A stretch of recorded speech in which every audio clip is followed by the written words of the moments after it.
Magandang umaga. Narito na ang pinakahuli sa lagay na ating panahon ngayong araw ng Martes, ika-19 sa araw ng Mayo, taong 2026.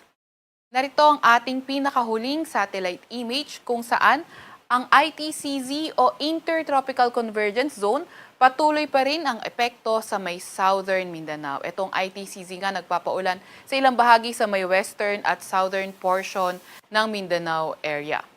Samantalang wala naman tayong namomonitor na low pressure area or bagyo sa loob or malapit sa ating Philippine Area of Responsibility. Para naman sa lagay ng panahon ngayong araw, inaasahan natin sa Metro Manila at buong Luzon, patuloy pa nga rin yung partly cloudy to cloudy skies condition at mga madalas na thunderstorms pagdating ng hapon hanggang sa gabi. Yung mga kasamahan natin sa Regional Services Division patuloy na maglalabas ng thunderstorm advisory kung kinakailangan. Inaasahan nga yung ganitong weather condition na magpatuloy at least in the next 3 to 5 days. Agwat at temperatura ngayong araw sa Metro Manila ay 25 to 34 degrees Celsius. 18 to 25 degrees Celsius sa may Baguio, 25 to 33 degrees Celsius sa may Lawag at 25 to 36 degrees Celsius naman sa Tugigaraw. Sa Tagaytay naman, inaasahan ang 23 to 33 degrees Celsius na agwat ng temperatura at sa Legazpi ay 26 to 34 degrees Celsius. Sa may Puerto Princesa naman ay inaasahan ang 26 to 34 degrees Celsius na agwat ng temperatura at 27 to 33 degrees Celsius naman sa may Calayan Islands. Para naman sa lagay ng panahon sa Visayas at Mindanao, inaasahan nga natin yung ITCZ o Intertropical Convergence Zone. Ito yung salubungan ng hangin galing Northern at Southern Hemisphere. Inaasahan nga natin ito ay magpapaulan sa Zamboanga Peninsula, Barm, Soc-Sargen, Davao Oriental at Davao Occidental. Kaya yung mga lugar, lalo na yung mga inuulan ng mga nakaraang araw pa, ay pinag-iingat sa mga banta ng pagbaha o hindi kaya pagguho ng lupa. Para naman sa lagay ng panahon sa Visayas at nalalabing bahagi ng Mindanao, inaasahan naman partly cloudy to cloudy skies condition pa rin at mga tsansa ng mga thunderstorms na madalas mangyari tuwing hapon at sa gabi.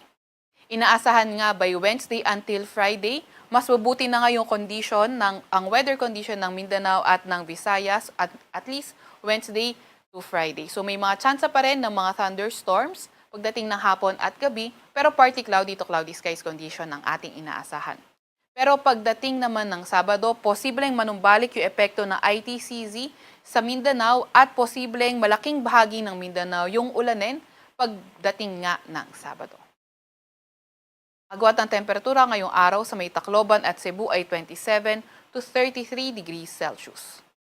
Agwat naman ng temperatura sa Iloilo ay 26 to 33 degrees Celsius. 25 to 32 degrees Celsius sa may Zamboanga, 26 to 32 degrees Celsius sa may Cagayan, at 24 to 32 degrees Celsius naman sa may Davao. Update sa heat index ngayong kahapon, tinala nga ang 41 to 43 degrees Celsius na heat index sa may Metro Manila. Ang pinakamataas na naitala kahapon ay sa may Sangli Point sa may Cavite na umabot ng 45 degrees Celsius. Ang kasunod naman niyan ay 44 degrees Celsius na heat index sa may Birac, Catanduanes, Masbate City, Rojas City sa may Capiz, Dumangas, Iloilo at Catarman sa may Northern Samar. Ngayong araw naman tinataya ang 40 to 43 degrees Celsius na heat index sa Metro Manila. Ang pinakamataas na tinataya nga ngayong heat index ay 45 degrees Celsius sa may Sangli Point sa may Cavite.